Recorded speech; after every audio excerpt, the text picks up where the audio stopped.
Hi నమస్తే welcome to VSK news TV.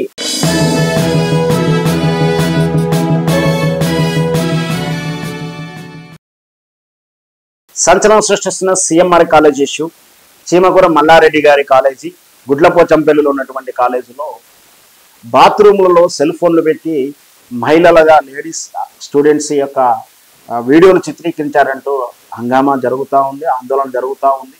ఒక బాత్రూంలో సెల్ ఫోన్ ఐడెంటిఫై చేయడం, దాన్ని పట్టేయడం జరిగింది. దాంతో ఒక్కసారిగా సిఎంఆర్ కాలేజీలో చదివేటువంటి మహిళలంతా కూడా దిగ్భ్రాంతి గురయ్యారు.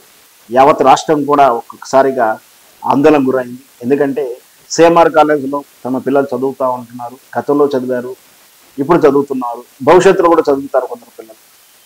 అలాంటి సమయంలో ఇట్లా ఒక హాస్టల్లో, లేడీస్ హాస్టల్లో, బాత్రూమ్లలో మనం గతంలో కూడా గుడ్లవేలేరు ఆంధ్రప్రదేశ్లో జరిగినటువంటి సంఘటన ఇక్కడ కూడా మళ్ళీ సేమ్ అలాంటిదే రిపీట్ అయింది. హాస్టల్లో, బాత్రూమ్లలో ప్రైవేట్ ఉండేటవలసినటువంటి అంశం అది. అట్లాంటి దాంట్లో ఈ సెల్ ఫోన్లు పెట్టేసి చిత్రీకరిస్తున్నారనే విషయాన్ని ఐడెంటిఫికేషన్ అయింది. గుడ్లవేరుల్లో జరిగిన సంఘటన వేరు, ఊరికనే ఒక రూమర్ అది. మేము పెడతామనో, పెట్టారేమో అనో, ఇట్లా ఎవరు కూడా ఐ విట్నెస్ గా సెల్ ఫోన్ని కానీ తీస్తున్నట్టు కానీ ఐడెంటిఫికేషన్ చేయలేదు. బట్ ఒక రూమర్ క్రియేట్ అయింది. చేసేసాము, చాలా మంది వీడియోలు ఉన్నాయని చెప్పి ఒక లవ్ అఫేర్ లో జరిగినటువంటి ఒక వ్యక్తిగత కక్షలతోటి ఆ రూమర్ క్రియేట్ అయింది. సో ఆ ఇన్సిడెంట్ మర్చిపోయారు, అది జరిగిపోయింది, కథం. అయినా దాంట్లోంచి నేర్చుకోవాల్సిన సారాంశాలు నేర్చుకోవాల్సింది. ఎందుకంటే మనం మన పిల్లలు చదువుతున్నక్కడ ఎలాంటి జాగ్రత్త తీసుకోవాలనే విషయాన్ని మనం దృష్టిలో పెట్టుకోవాలి.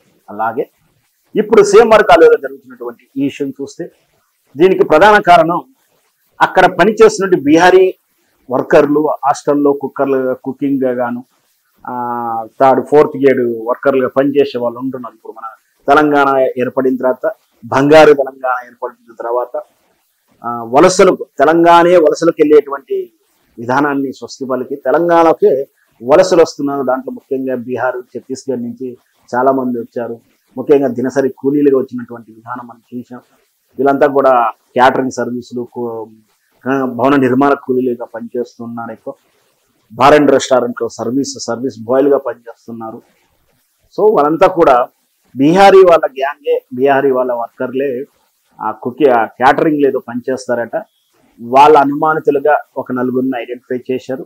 వీళ్ళతో పాటు వీళ్ళ అనుబంధంగా ఉన్నటువంటి ఇతర స్టాఫ్ కూడా సెల్ ఫోన్లు స్వాధీనం చేసుకొని దాన్ని టెస్ట్ చేస్తూ ఉన్నారు. మొత్తం మీద ఆందోళన పడాల్సిన అవసరం లేదు. రూమర్ బాగా క్రియేట్ అవుతుందేమే కానీ ఏం జరిగింది, ఎంతవరకు జరిగింది, ఇప్పటి వరకు అయితే చాలా స్కూళ్ళల్లో అన్మెచ్యూరిటీ ఛానల్స్ లో కూడా 300 వీడియోలు, 200 వీడియోలు అంకెలు చెప్పేస్తా ఉన్నారు. తప్పు అది. పోలీసులు కానీ ఎవరు కానీ చెప్పకముందుకు మనం అలా చెప్పడం ధర్మం కాదు. వాస్తవానికి అయితే ఒక ఫోన్ అయితే ఐడెంటిఫై చేయడం జరిగింది. ఆ ఐడెంటిఫై చేసిన ఫోను ఒక వర్కర్ది అనేది ఫైండ్ అవుట్ అయినట్టు కూడా సమాచారం తెలుస్తూ ఉంది. దానికి వాళ్ళంతా కూడా బీహారీ వాళ్ళు కూడా తెలుస్తూ ఉంది. దీనికి బాధ్యత వహిస్తూ యాజమాన్యం కూడా కఠిన చర్యలు తీసుకోవాలి.